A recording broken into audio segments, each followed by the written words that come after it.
Halo semuanya, selamat datang kembali di video pembelajaran pengantar industri dan bisnis keberlanjutan. Pada kali ini kita akan membahas fenomena pemanasan global dan mekanisme perubahan iklim. Tujuan dari video pembelajaran ini adalah untuk mengidentifikasi fenomena pemanasan global dan perubahan iklim serta faktor penyebab dan mekanismenya. Sebelum mulai, mari kita bahas contoh berikut ini. Dalam satu abad terakhir, suhu permukaan global telah meningkat antara 0,74 sampai 0,18 derajat Celcius. Di Indonesia sendiri, menurut data Badan Perencanaan Pembangunan Nasional atau Bappenas, suhu rata-rata udara di permukaan tanah di Indonesia telah mengalami peningkatan sebesar 0,5 derajat Celcius. Model iklim milik Intergovernmental Panel on Climate Change atau IPCC juga mengatakan suhu permukaan global akan mengalami peningkatan antara 1,1 hingga 6,4 derajat selama abad ke-21. Selanjutnya, dalam video ini akan membahas konsep dasar pemanasan global dan perubahan iklim yang mencakup materi definisi, faktor-faktor, dan mekanisme perubahan iklim. Sekarang kita akan masuk ke materi pembahasan yang pertama, yaitu definisi pemanasan global. Secara umum, pemanasan global adalah peningkatan suhu rata-rata atmosfer, laut, dan dataran di bumi. Menurut National Wildlife Federation, pemanasan global adalah peningkatan suhu udara di bumi yang mengakibatkan terjadinya berbagai bencana alam. Misalnya, badai, kekeringan, banjir, dan lain-lain. Selanjutnya, mari kita bahas sejarah dari pemanasan global. Sejarah pemanasan global dapat ditelusuri kembali ke abad 19, ketika para ilmuwan mulai memahami hubungan antara gas rumah kaca dan suhu atmosfer. Pada tahun 1824, Joseph Fourier mengusulkan bahwa gas rumah kaca seperti karbon dioksida dan uap air dapat menerapkan panas matahari di atmosfer yang menyebabkan pemanasan global.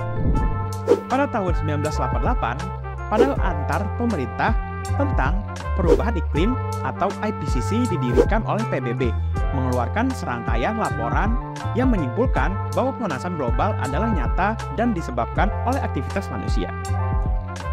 Pada abad ke-20, para ilmuwan mulai mengamati bukti-bukti nyata pemanasan global, yang mana suhu rata-rata global telah meningkat sebesar 1 derajat Celcius sejak akhir abad ke-19. Peningkatan suhu ini telah disertai dengan berbagai dampak perubahan iklim seperti kenaikan permukaan laut, perubahan pola cuaca, dan peningkatan frekuensi dan intensitas bencana alam.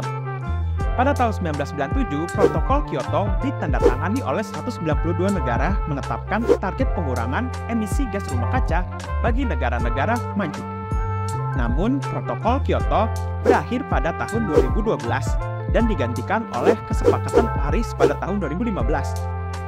Kesepakatan Paris sendiri bertujuan untuk meningkatkan kapasitas adaptasi terhadap dampak perubahan iklim dan membuat aliran keuangan yang konsisten dengan pembangunan berkelanjutan dan rendah emisi gas rumah kaca. Sekarang kita akan membahas pengertian dari gas rumah kaca dan efek rumah kaca.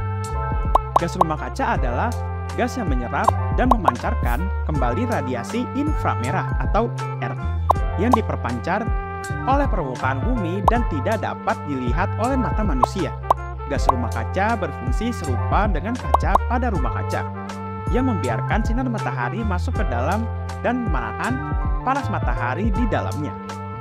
Sedangkan efek rumah kaca merupakan proses pemanasan bumi yang disebabkan oleh gas rumah kaca.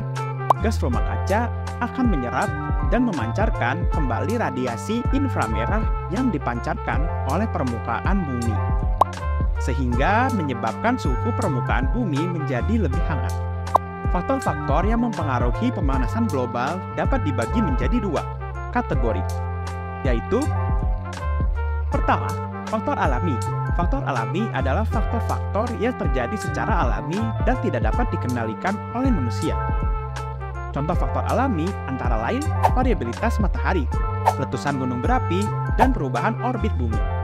Kedua, faktor antropogenik. Faktor antropogenik adalah faktor-faktor yang disebabkan oleh aktivitas manusia.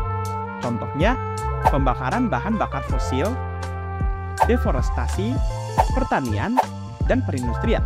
Terima kasih telah menyaksikan video ini. Kita akan melanjutkan materi yang sama di video selanjutnya. Sampai jumpa!